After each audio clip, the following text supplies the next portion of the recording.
മാത്രമേ അതിൻ്റെ മർമ്മം വളരെ പെട്ടെന്ന് പറഞ്ഞിട്ട് നിർത്തും. നിങ്ങൾക്ക് എന്ത് ഡൗട്ട് ഉണ്ടെങ്കിലും ചോദിക്കാം. സേഫ്റ്റി മേഖലയുമായി ബന്ധപ്പെട്ട എന്തെങ്കിലും ഡൗട്ട് ഉണ്ടെങ്കിൽ അതിന് ശേഷം ചോദിക്കാം. ഇന്ത്യ സ്വതന്ത്രമായത് എപ്പോഴാണ്? ഇന്നലെ ഒന്നിച്ച് പറഞ്ഞു.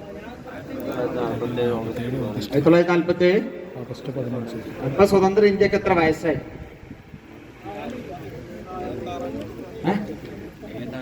26 79 80 പോകുന്നു അല്ലേ?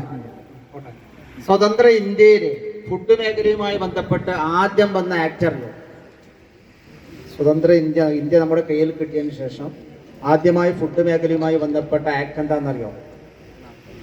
അറിയില്ല. PFA ആക്ടാണ്. അതിന്റെ പൂർണ്ണമായ പേരറിയോ? PFA എന്ന് പറഞ്ഞാൽ അതിന്റെ എക്സ്പാൻഷൻ അറിയോ? പ്രിവെൻഷൻ ഓഫ് ഫുഡ് പൂർത്തിയായിക്കോ. കൊള്ളു, എവിടെയെങ്കിലും കൊള്ളു.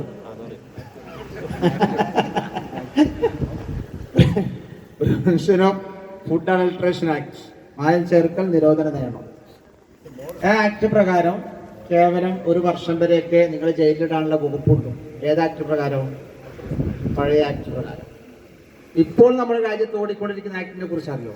PFA ആക്ട് പോയി. ഇപ്പോൾ നമ്മുടെ രാജ്യത്ത് പുതിയൊരു ആക്ട് ഉണ്ട്. ലോകത്തോടൊപ്പം യാത്ര ചെയ്യാൻ ഉപയുക്തമായ രീതിയിൽ ഉണ്ടാക്കിയ ഒരു ആക്ട്. ആക്ടിന്റെ പേരെന്താണ്? 2006 ഫുഡ് ഐറ്റം, ഒരു ഫുഡ് ഐറ്റംസ് കിട്ടുന്നത് ഫുഡ് സേഫ്റ്റി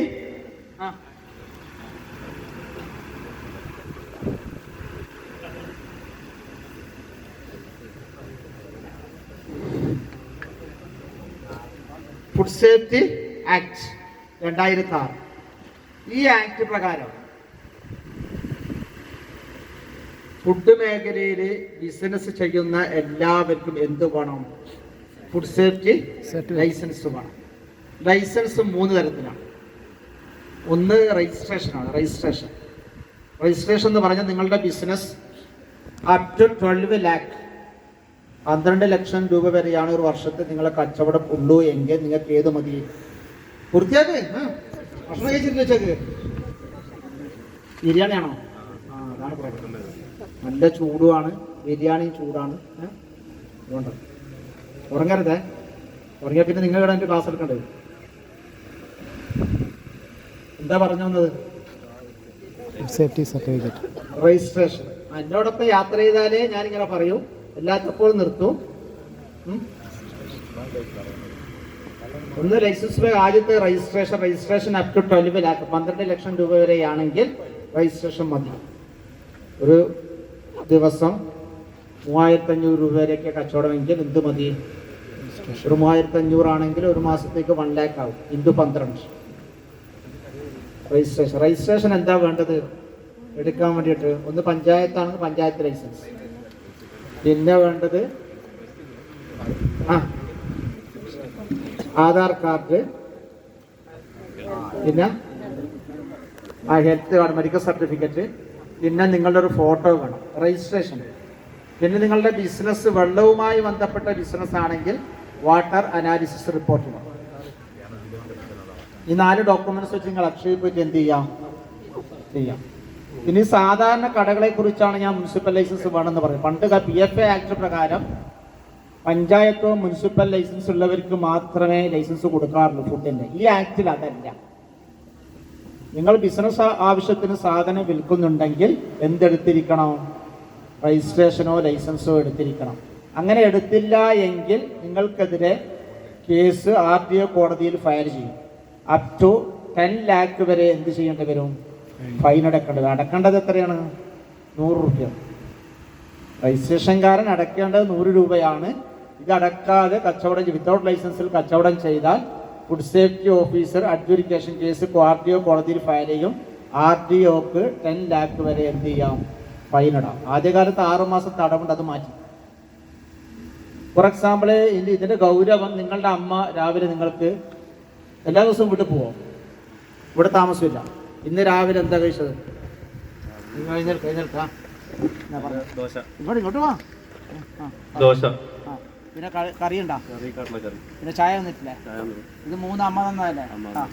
അമ്മ കഴിച്ചുടനെ പൈസക്ക് വെച്ചാ ഇല്ലാടിയിട്ടില്ല. അമ്മ അഥവാ രാവിലെ 2 കഷ്ണം പെട്ടും ഒരു സാമ്പാറും ചായയും കുറിച്ച് അമ്മ പറയുന്ന 60 രൂപ എടുക്കുമോനെ എന്ന് പറഞ്ഞാൽ ഉടനെ അമ്മയോട് ഏതിന് ചോദിക്കണം? സർട്ടിഫിക്കറ്റ്. ഫുഡിന്റെ രജിസ്ട്രേഷൻ ഉണ്ടോ ചോദിക്കണം. അപ്പൊ ഇതിന്റെ ഗൗരവം മനസ്സിലായോ? ഇനി ആയങ്ങളിലേക്ക് പോകണ്ടല്ല.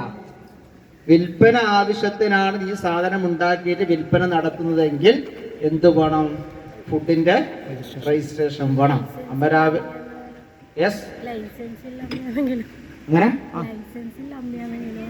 എങ്ങനെ ഫുഡ് ലൈസൻസ് ഇല്ല അമ്മേ? നമുക്ക് 2 കൈയ്യടി കൊടുക്കണം. നിന്നെ വിശ്വാസം ഇല്ലാത്തൊരു പൈസ വാങ്ങിയിട്ട് നിനക്കൊക്കെ തീറ്റി തരും. ഈ അമ്മനെ നോക്കുന്നില്ല. എങ്ങനെ കുട്ടികളാ?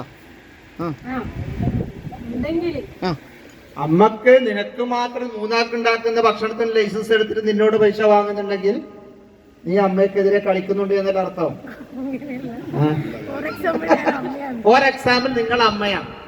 നിങ്ങളെ കുട്ടികൾക്ക് കൊടുക്കുന്ന ഫുഡിന് എന്ത് വേണ്ട? നിങ്ങൾ നിങ്ങളെ ഭർത്താവിനും മക്കൾക്കും ഉണ്ടാക്കുന്ന വീട്ടിൽ നിന്ന് ഉണ്ടാക്കിയിട്ട് സ്വന്തം കഴിക്കുന്ന ഫുഡിന് എന്ത് വേണ്ട? ഫുഡിന്റെ ലൈസൻസ് വേണ്ട. പക്ഷെ നീ രാവിലെ ഉണ്ടാക്കുന്ന ഭർത്താവിനോട് മക്കളോട് പണം വാങ്ങിയിട്ടാണ് ചെയ്യുന്നതെങ്കിൽ എന്തെടുത്തിരിക്കണം? നിങ്ങൾ സിംഗിൾ പേഴ്സന്റെ സുരക്ഷത്വം നിങ്ങൾ നോക്കിയാൽ മതി. വിൽപ്പന നടത്തുമ്പോൾ പുറത്തുള്ളവർ എന്താക്കും? വാങ്ങാൻ വരും. അവർക്ക് എന്തൊക്കെയോ പറ്റിയാൽ നിന്നെ പിടിച്ചെന്ത് ചെയ്യും? പ്രോസിക്യൂട്ട് ചെയ്യും. സമച്ചാ 12 ലക്ഷം രൂപ വരെയാണ് ഇപ്പൊ തെരുവുന്ന് കച്ചവടം ചെയ്യുന്നത്. തട്ടുകടക്കായിരിക്കും. തെരുവുന്ന് ഫ്രൂട്ട്സ് വിൽപ്പന നടത്തുന്നുണ്ട്, മുട്ട വിൽക്കുന്നവരുണ്ട്, എല്ലാ പച്ചക്കറി വിൽക്കുന്നവരും. വിൽക്കുന്ന ലൈസൻസ് പഞ്ചായത്ത് ലൈസൻസ് ഇല്ല. തട്ടുകടകൾ അതിനൊക്കെ എന്ത് കൊടുക്കും? തട്ടുകടക്കുന്ന ഇന്ന് മുനിസിപ്പാലിറ്റിക്ക് ലൈസൻസ് കൊടുക്കാനുള്ള ഓപ്ഷൻ ഇല്ല, പഞ്ചായത്തിനും ഇല്ല. മാറി വരണം. പക്ഷെ ഫുഡ് സേഫ്റ്റി കൊടുക്കും. എന്തുകൊണ്ട്? ആ പൊതുജനങ്ങൾക്ക് വിൽപ്പന നടത്തിയാം. ആ അവസ്ഥയിൽ രജിസ്ട്രേഷൻ കൊടുക്കും. ആ രജിസ്ട്രേഷന്റെ അർത്ഥം ഒരു തട്ടുകടക്കാർക്ക് കൊടുത്താൽ ലോകാവസാനം വരെ അവിടെ വെക്കാനുള്ള പെർമിഷൻ അല്ല. പഞ്ചായത്ത് പറഞ്ഞാൽ മാറ്റണം, പോലീസ് പറഞ്ഞാൽ മാറ്റണം, ഹൈവേ അതോറിറ്റി പറഞ്ഞാൽ മാറ്റണം. നിങ്ങൾ ചെയ്യുന്നുണ്ടെങ്കിൽ എന്ത് വേണം? അതാണ് രജിസ്ട്രേഷൻ. രണ്ടാമത്തെ ലൈസൻസാണ്. ലൈസൻസ് എന്ന് പറഞ്ഞാൽ 12 ലക്ഷം മുതൽ 2 കോടി 20 കോടി വരെ ബിസിനസ് എങ്കിൽ ലൈസൻസ് വേണം. രജിസ്ട്രേഷന്റെ ഫീ 100 രൂപയാണ്. ഈ 5 ഡോക്യുമെന്റ്സ് വേണം. ലൈസൻസ് വ്യക്തികളുടെ പേരിലല്ല, സ്ഥാപനത്തിന്റെ പേരിലാണ്. 2000 രൂപയാണ് മിനിമം ഫീ. ഒരു ദിവസം 5 രൂപ വരും. അതിന് ഫോട്ടോ വേണ്ട, ബാക്കി എല്ലാ ഡോക്യുമെന്റ്സും വേണം. പിന്നെ ഫുഡ് സേഫ്റ്റി ആക്ട് പ്രകാരം നിങ്ങളുടെ ഒരു സ്ഥാപനം മനസ്സിലായല്ലോ. ഇതിന്റെ ഈ കടൻ ഇതൊന്ന് വായിച്ച മോനെ, ഇതൊന്ന് വായിച്ചേ. ആ ചെറിയ അക്ഷരം ഒന്ന് വായിച്ചു.